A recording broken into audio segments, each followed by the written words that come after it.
Dog and Daka. Welcome to PTS 5 review. Some changes with this PTS 5 was the inclusion of the new map, the Ruins.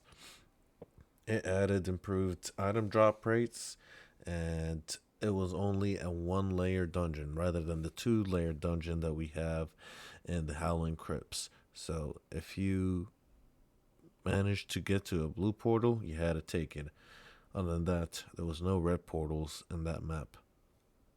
We also saw a lot of changes to the Rogue himself. This motherfucker can now jump, skip, double jump. He's a Mario character now.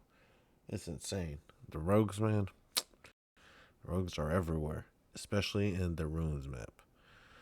The Ruins is a cool map, but the problem with it is there's a lot of columns and open areas. So with the additions to the double jump for the Rogue, it felt like everybody was playing that class because they could jump as far as they can and you can't even reach them.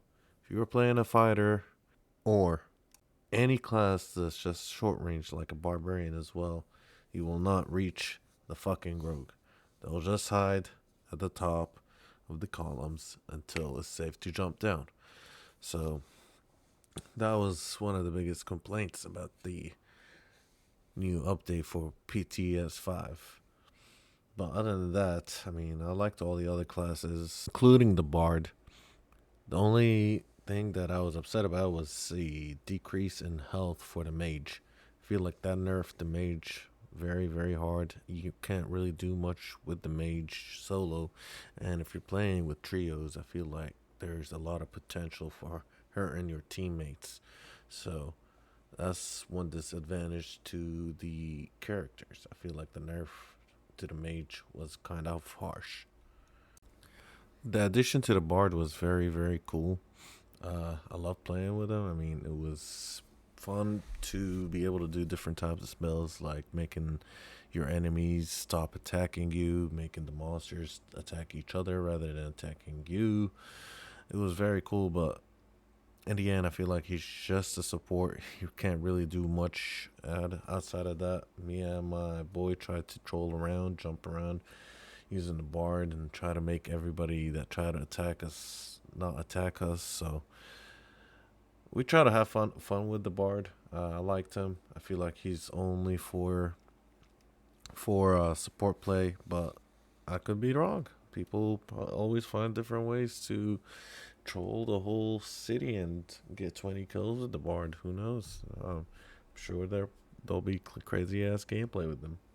But having a guitar roaming around, making a lot of noise with that thing, I felt like it was fun.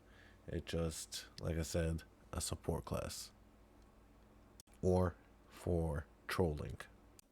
Some other changes that we see now are the inclusion of arrows and bolts to the ranger class.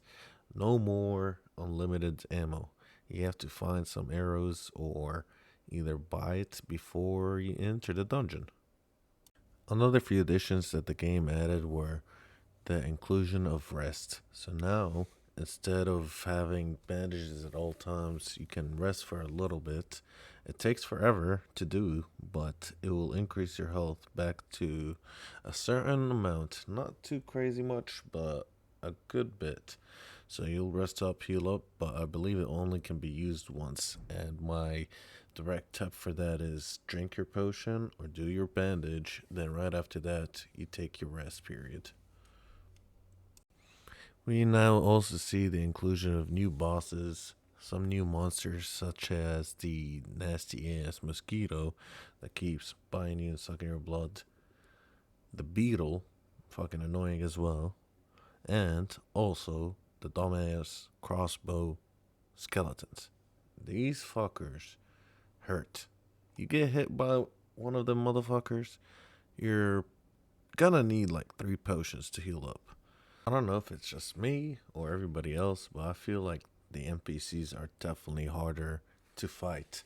Even though I feel like the distance has been increased to where they're aggressive, it's just fighting them does not feel like it's worth it.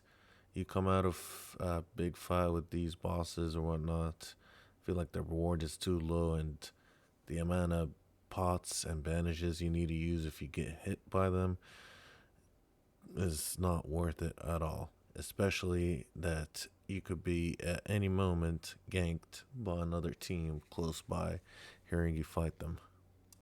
One thing that I feel like they should do with these NPCs is just nerf their damage. The amount of damage you receive by getting hit by one of the NPCs is just too much.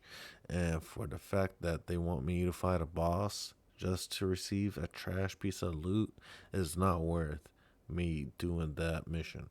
I would rather not fight that boss and just go find other people, fight them, and take their loot just because that's more worth it to me than find the bosses.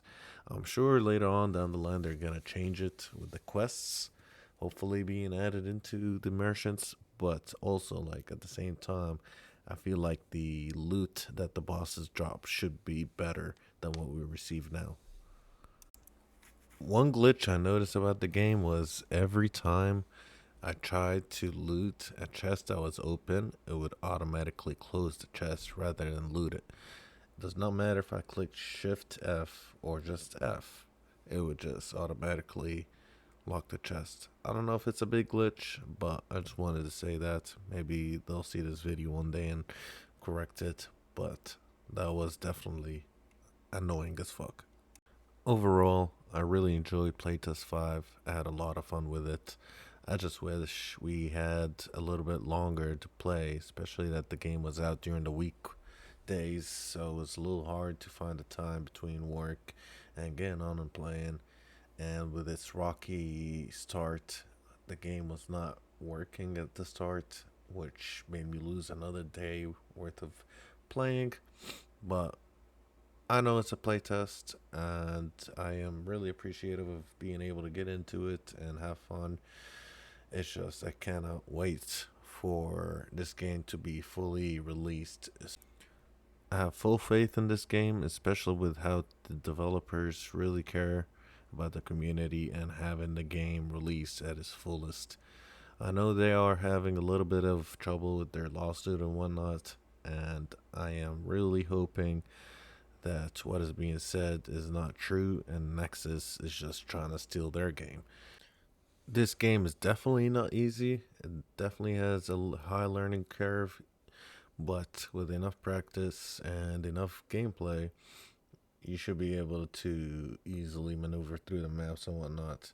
Yeah, the NPCs are unforgiving, but I feel like it's not too bad to where it breaks the game. In the end, though, definitely try to play this game if you get another chance for a playtest. Hopefully, the next time we get to play this game, it's actually the full release. But once it's released, definitely find me in this game. I do suck at the moment. I only got into playtest 4 and playtest 5, so I'm not at peak tier yet, but I'm definitely sure once the game comes out and I do get to play more, I will be at stream mode level. Haha.